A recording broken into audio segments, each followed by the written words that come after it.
পোস্ত করব।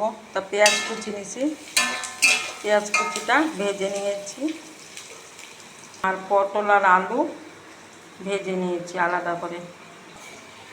কাঁচা পাকা লঙ্কা দেবো, কারণ পোস্তর মধ্যে বেশি ঝাল ভালো লাগে না।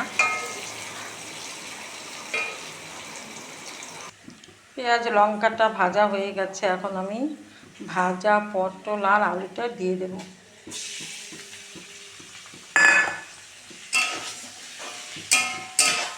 ভালো করে নাড়াচাড়া করে নেব।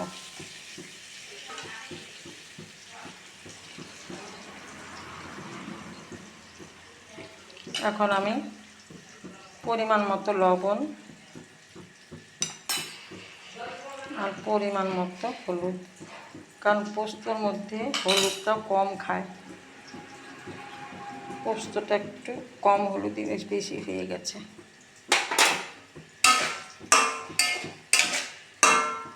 নাড়াচাড়া দিয়ে নিচ্ছি। এখন আমি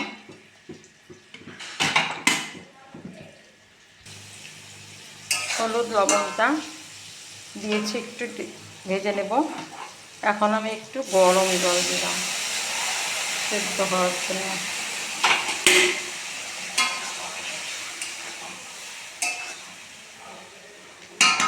এখন আমি ঢেকে দেব। সেদ্ধ হয়ে গেছে, এখন আমি পোস্ত বাটাটা দেবো, কারণ পোস্ত বাটাটা আগে দিলে না অতটা সেন্ট হয় না এবং খেতে স্বাদ লাগে না। এখন আমি নাড়াচাড়া দিব, মাখা মাখা হলে নামিয়ে ফেলবো।